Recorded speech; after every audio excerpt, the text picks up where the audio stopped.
ঢিঙৰ বিধায়ক আমিনুল ইছলামক ইতিমধ্যে নগাঁও সত্ৰ ন্যায়াধীশ আদালতত হাজিৰ কৰা হৈছে যিহেতু বিতৰ্কিত মন্তব্য কৰিছিল কাশ্মীৰৰ পেহেলগামৰ যি ঘটনা সেই ঘটনাক লৈ বিতৰ্কিত মন্তব্য কৰিছিল আৰু মন্তব্য কৰাৰ পিছতেই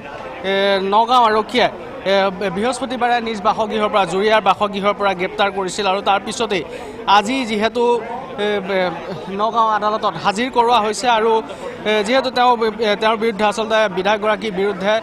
দেশদ্ৰোহিতাৰ দৰে গোচৰ ৰুজু কৰা হৈছে আৰু জামিনবিহীন ধাৰাত কেইবাটাও জামিনবিহীন ধাৰাত নগাঁও পুলিচ ষ্টেচন নগাঁও সদৰ থানা কেছ নম্বৰ 347/25 আৰু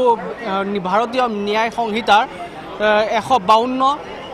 196, 171, 113 আৰু 153 এইকেইটা ধাৰাত ভাৰতীয় ন্যায় সংহিতাৰ এইকেইটা ধাৰাত আচলতে গোচৰ ৰুজু কৰা হৈছে আৰু যেহেতু ৰাষ্ট্ৰদ্ৰোহৰ এক গোচৰ ৰাষ্ট্ৰদ্ৰোহৰ গোচৰ লগোৱা হৈছে গতিকে এই ৰাষ্ট্ৰদ্ৰোহৰ যি গোচৰ আচলতে আৰক্ষীয়ে সন্নিৱিষ্ট কৰিছে তাত আচলতে যদি দোষী সাব্যস্ত হয় তেতিয়াহ'লে লাইফ টাইম ইম্প্ৰিজনমেণ্ট আৰু 7 বছৰ কাৰাদণ্ডৰ পৰা লাইফ টাইম যাৱজ্জীৱন কাৰাদণ্ডলৈকে শাস্তি হ'ব পাৰে গতিকে এই মুহূৰ্তত যিহেতু নগাঁও আদালতলৈ লৈ অহা হৈছে আৰু আৰক্ষীয়ে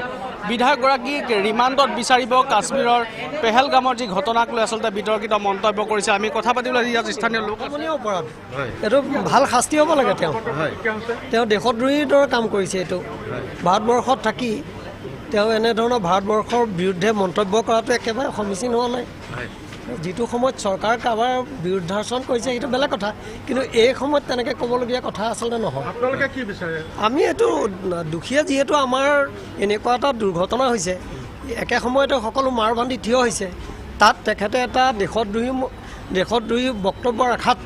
বাকী মানুহৰ মন ভাঙি পৰিছে এই ক্ষেত্ৰত গতিকে আমি ভাবোঁ এইটো ন্যায়ালয়ে এটা উচিত বিচাৰ কৰি তেওঁক মানে যথোপযুক্ত শাস্তি এইটো কাৰাদণ্ড হ'ব লাগে আজীৱন যিটো ধাৰা এইটো যাৱজ্জীৱন হ'ব পাৰে হয় এতিয়া তেওঁ জানিব সেইটো তেওঁ বিধায়ক হিচাপে তেওঁ য'তে ত'তে কথা কওঁতে নিজৰ শালীনতা বজাই ৰাখিব লাগে সংযমতা তেওঁ নিজে বচাই ৰাখিব লাগে নিশ্চয় আছিলে স্থানীয় একাংশ লোক আচলতে এই বিধায়কগৰাকী এনে মন্তব্য যিহেতু দেশত এক এনে ঘটনা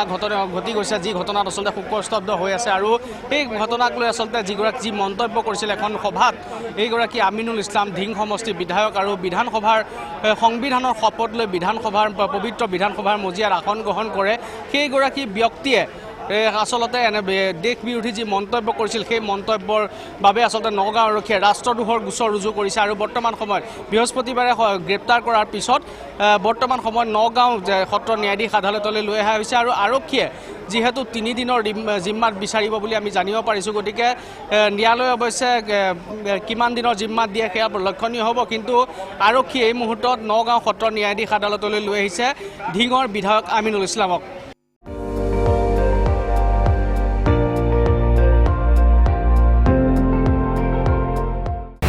আপুনি চাই আছে ND24 সৰ্বশ্ৰেষ্ঠ নহয় সৰ্বোত্তমৰ দৌৰ